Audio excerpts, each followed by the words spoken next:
Good morning, students. Welcome back to microprocessor and microcontroller online video lectures. Today we are going to discuss about the second part of the second unit, that is I/O interfacing. That is nothing but how the input output devices can be interfaced with 8086 microprocessor. As we know that 8086 microprocessor is a machine which cannot make the function stand alone.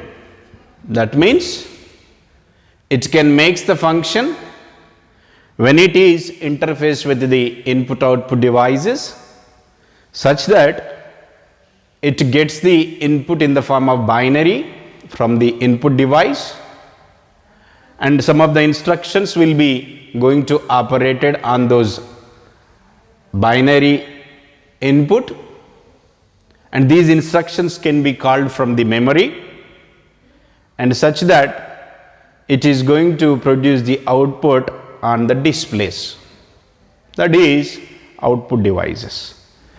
That means the 8086 microprocessor will provide a specific function when it is interfaced with the input output devices. When it is interfaced with input output devices. In the first part of the second unit, we have discussed about the assembler directives. Some of the around 10 assembler directives we have discussed, and after that we have discussed the procedures and macros. These are the subprograms, subroutines which directs the assembler control or program control to transfer to call those instructions, to execute those instructions. After executing the instructions which are reside in the procedure and the macros, that assembler control or program control come back to the main program so that it execute the remaining instructions whatever there in the main program. That is about the first part of the second unit.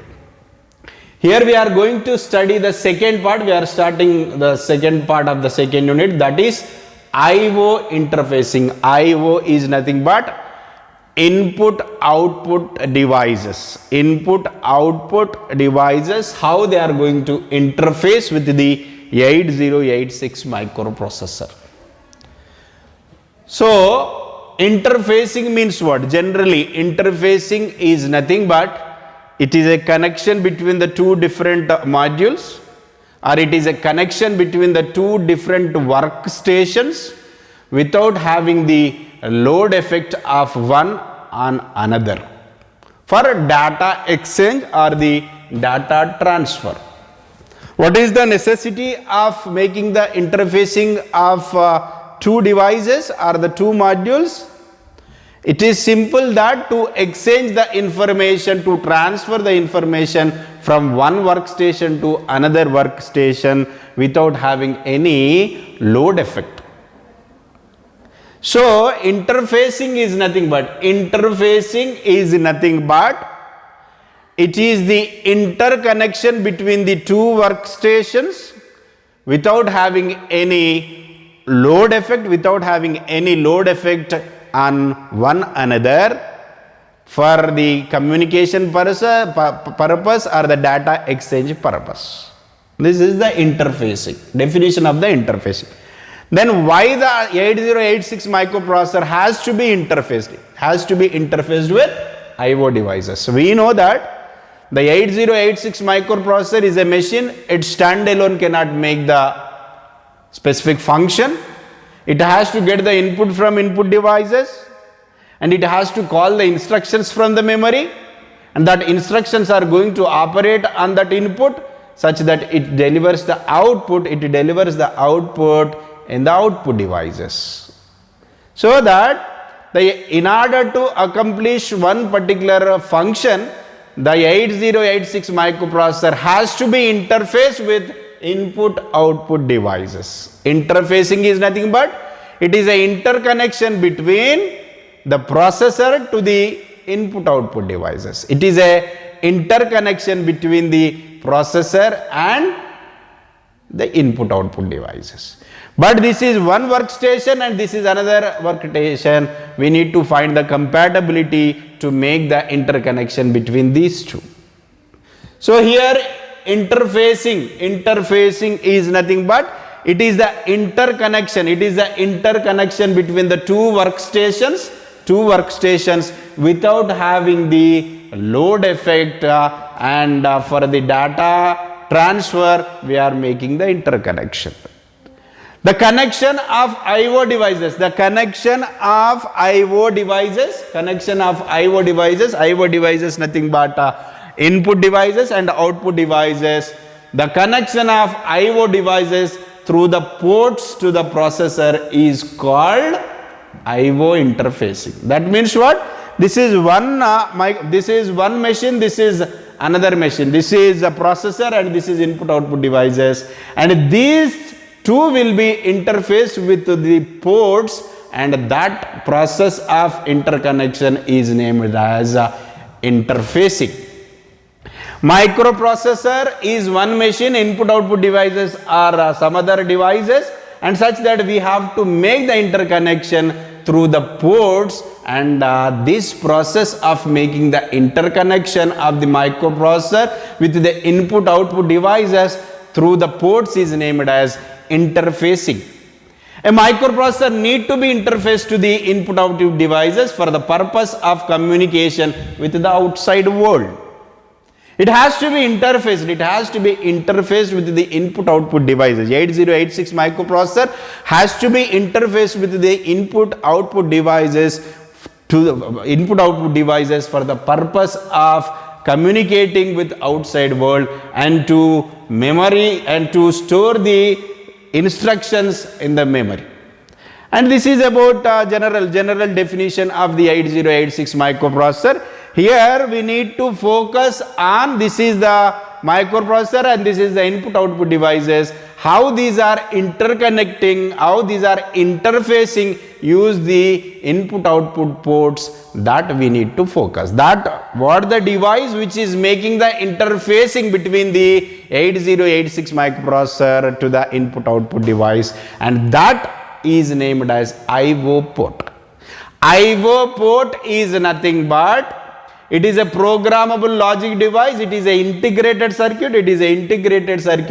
Which can interface 8086 microprocessor to the input output devices. I hope I am clear. Here 8086 microprocessor can be interfaced with the input output devices through the ports. That ports are named as input output ports. That input output ports is we can have these input output ports in the form of an integrated circuit. That means what? This is microprocessor and this is input output devices. In between we are having one integrated circuit that is going to interface the 8086 microprocessor with the input output devices. The block diagram of the I/O interface, the processor here we require to have, and here input output devices will have. In between the processor and input output devices will have the I/O port or I/O interface, or that is named as one integrated circuit which can make the interfacing between the 8086 microprocessor to the input output devices. Then we are telling that in the block diagram it is clear that in the block diagram, going with the block diagram of the I/O port, and here interfacing, we know the definition of interfacing. It is an interconnection between the two different workstations without having the load effect, without having the load effect on one another. For the data transfer or the data exchange, we are making the interfacing. This is. So what are the input output devices? Generally we can have input device means it is a keyboard. Input device is a keyboard and output devices are CRT. Like that, printer is output device. And likewise we are having some input output devices. How this keyboard will be interfaced with the microprocessor, that is 8086 microprocessor, and how this CRT or this display is interfaced with the 8086 microprocessor. And to interface 8086 microprocessor to interface 8086 microprocessor with the input output device, we require to have one medium, that is called I/O ports. This is processor and this is input output devices. These can be interfaced with one particular port, that is called I/O port, and we can find these I/O ports in the form of an integrated circuit. By using an integrated circuit, we can interface 8086 microprocessor with the input output devices, and that is named as it is interfacing of 8086 microprocessor with the input output devices. Then block diagram, I am going with the interfacing of 8086 microprocessor. This is microprocessor, that is 8086, and the microprocessor is also named as processor, and it is nothing but it is a CPU. Microprocessor is nothing but it is a CPU on chip. The total CPU we have been getting in the form of a chip. CPU stands for central processing unit. This can have the three parts: ALU, register unit, and the control unit. Arithmetic logic unit, register units, and the control unit. Now we are interfacing this 8086 microprocessor with the input output devices. That may be input device or the output device. If we give the input, obviously that has to provide the output by calling the instructions from the memory, and such that it has to be interfaced with the input output device and memory also. And now this input output devices are interfaced. These input output devices are interfaced with the microprocessor by using a port that is called I/O port, or we can call it as I/O interface. By using input output interfacing, we have been interfacing 8086 microprocessor with the input output devices. This is nothing but it is the I/O interface. This is the block diagram of I/O interface. In this interfacing, we are using this I/O interface, in which we can have this interfacing is done with the latches and flip-flops. That means what? This interfacing of the 8086 microprocessor is with the I/O devices can be done by the I/O interface. That is nothing but it is an integrated circuit. Each pin of the integrated circuit either may be latch or the buffer. Latch is nothing but it is a flip-flop, and the buffer is nothing but it is a tri-state buffer. It can have the three states. One is 0, another one is 1, another one is hold. 3 states it can have. And by making use of these latches and buffers, the latches and buffers in the integrated circuit of that is I/O interface, then 8086 microprocessor can be interfaced with the I/O devices. So that interfacing of 8086 microprocessor can be achieved by making use of latches and flip-flops, and these latches and flip-flops combinedly named as I/O ports. I/O stands for input output ports. That means what? These ports can be accessed, input ports and the output ports. Based on the user programming, based on the user program, the same ports can be accessed, input ports and the output port. That means what? The same ports used to carry the data from the input to the processor, and the same port, if you change the program as output, and the same port is going to carry the output from the processor to the displays. And so that these I/O ports are programmable. That means what? According to the user logic, that ports has been acting as an input and as well as output, so that we can call these I/O ports are programmable. And the data transfer between the microprocessor and input output devices may be serial data transfer or the parallel. Serial means what? If there is a data transfer between the microprocessor and the input output device bit by bit, then that is called a serial data transfer. If the data has been transferring between the processor and the input output devices byte by byte, then that is named as it is a parallel data transfer. The most widely used data transfer technique is a parallel, because at a time we can transfer the 8 bits. Whereas in the serial data transfer, one bit after another, one bit by one bit after another bit, then another bit, like that, bit by bit it can transfer the data. That means the data can be exchanged between the processor and input output devices using the serial communication. Using the parallel communication, at a time 8 bit of data can be transferred in between the processor and input output communication. So that most widely used the data communication technique is about the parallel communication technique, and by using parallel communication technique we can have the data transfer rate is more compared to the serial communication. So that here we are using input output port, here we are using input output port to transfer the data in parallel communication. That means what? Data can be exchanged. The data can be exchanged in between the 8086 microprocessor to the input output devices in the parallel communication. That means what? 8 bit of data can be transferred in a single clock pulse. In a single clock pulse, 8 bit of data can be exchanged between the 8086 microprocessor to the IO devices. And so that this can have the faster data communication rate compared to the serial one.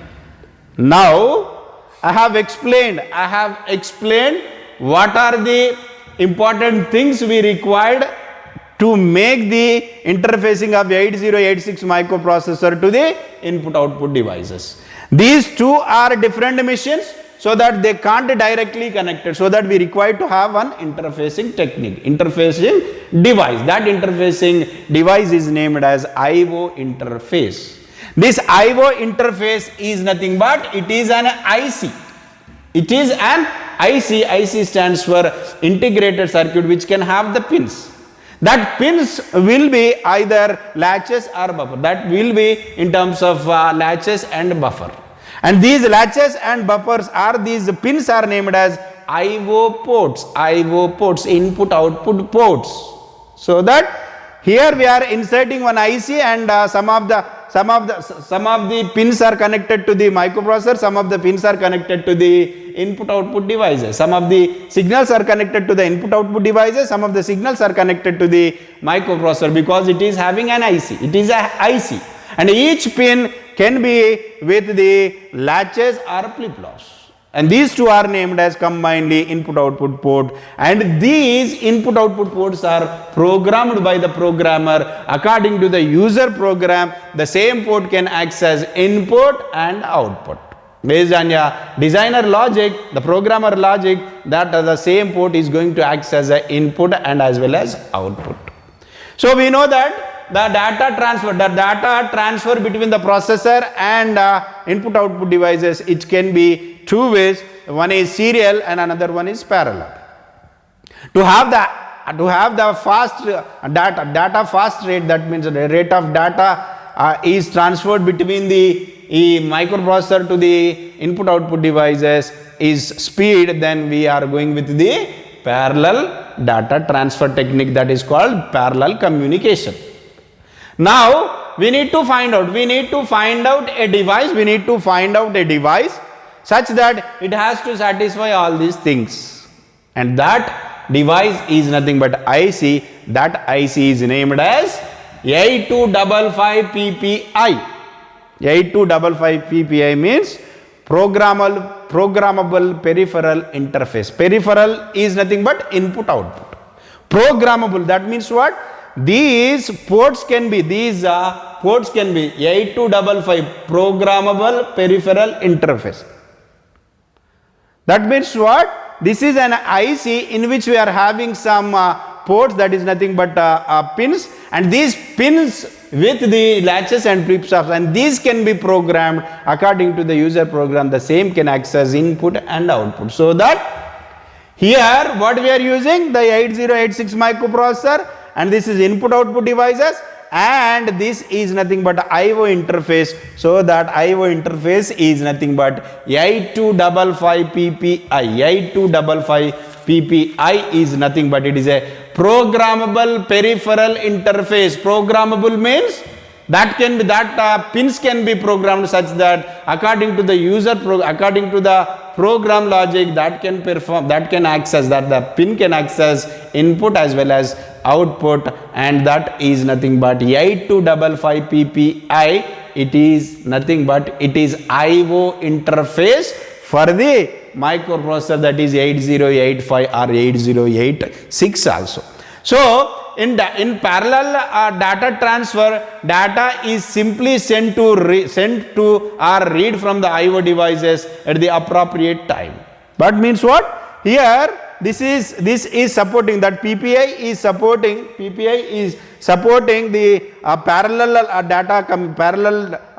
data transfer such that the speed of sometimes the speed of the microprocessor is going to be more than the speed of the input output devices. So that speed has to be synchronized. That means what? Here it can access the data is at fast rate, and whereas input output device may not give that data in that rate. So that here data has to be synchronized. The data transfer rate has to be synchronized between the microprocessor and the input output devices. That synchronization of data also can be possible, that is with the programmable peripheral device, that is 8255.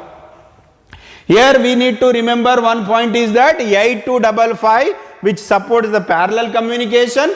In parallel communication, sometimes the speed of the processor is more than the speed of the input output devices. In such cases, the 8255 programmable peripheral device is going to synchronize the speed of both the input output devices and the processor. The main advantage of 8255, it is going to synchronize the speed of the processor and the input output devices. That means what? Some input output devices are much slower than the processor, then the data transfer need to be synchronized. Synchronized. To achieve the synchronization, Intel 8255 programmable peripheral interface programmable IO port can be used for the parallel data communication between parallel data transfer between the processor and the input output devices. Then I am going to discuss the 8255 programmable peripheral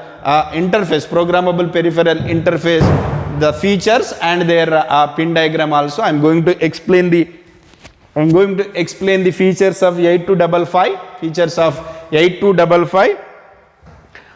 Then 8255 programmable peripheral interface, which has been fabricating by the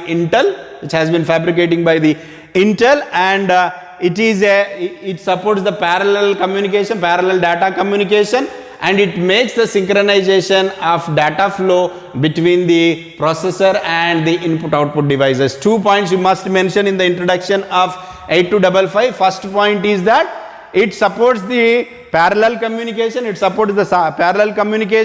and it synchronizes the data flow. It synchronizes the data flow between the microprocessor and the input output devices, and this is a programmable IO interface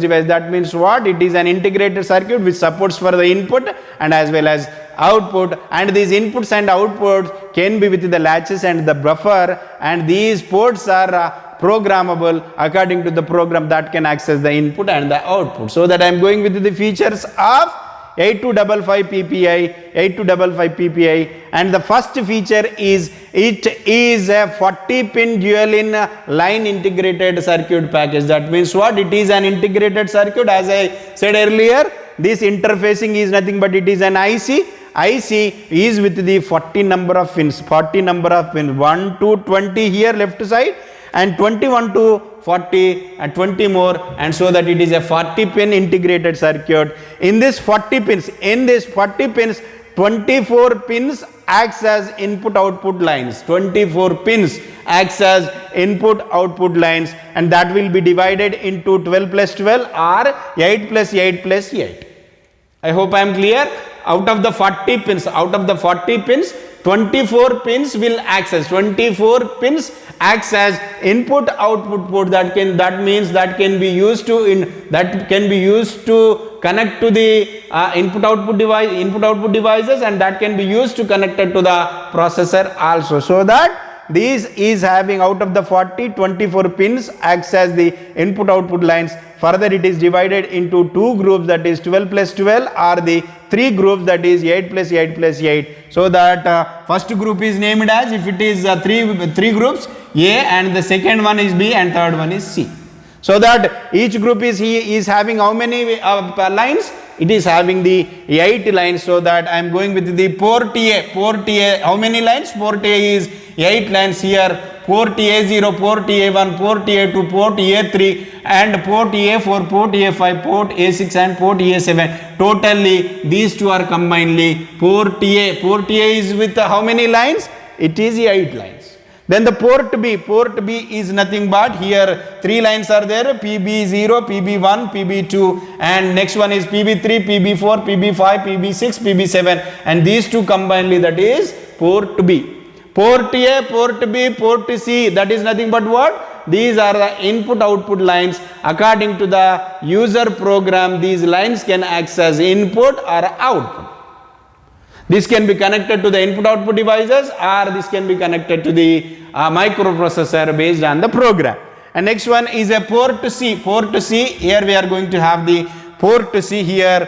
PC0, P stands for port, C is a group C, that is PC0, PC1, PC2, PC3, PC4, PC5, PC6, PC7. This is port C. This is port A, these two combinedly port A, these two combinedly port B, and this is entirely port C. That means what? Out of 40, 24 pins are nothing but, that is input output lines, 12 plus 12 plus 12, and it will 12 plus 12, and it is divided into 8 plus 8 plus 8. Then this 8255, it is nothing but a programmable peripheral interface. It can be operated in the two modes. One is nothing but IO mode, another one is named as bit set reset mode. This is nothing but what? This 8255 programmable peripheral interface can be operated in two modes. One is IO mode, another one is BSR mode. BSR stands for, it is bit set reset mode, and further the bit set reset mode is again classified into three more modes: mode 0, mode 1, mode 2. In mode 1 only it acts as simple input output port. That means what? In the mode 1, that simple input output port, it acts as a simple input output port. In the mode 1, then we are going to have all the three, all these will be used by the A. And in case of second one, in the handshake mode, that is mode 0, and here only port B signals can be taken. In the in mode 2 only port C signals will be taken. That means what? In the mode 0, we will be using only port C signals. In the mode 1 we will be using, in the mode 1 we will be using here the B port B signals. In the mode A we will be using all the signals, that is a port, and such that this is about the some of the features about 8255, and this is about the pin diagram of 8255. 8255, it is an integrated circuit which is nothing but it is a programmable peripheral interface, and such that it can be programmed by the user, it can be programmed by the programmer, such that it can make the interfacing between the 8086 microprocessor to the input output devices to have the parallel data communication, parallel data transfer, and to have the synchronization between the data flow of MI8086 microprocessor and input output devices. And this is about the pin diagram of 8255. 8255 PPI. PPI stands for what? It is programmable peripheral devices. 40 pins are there, and 20, and here 20 more. So that this is port A, and it is a read function. It can be acts as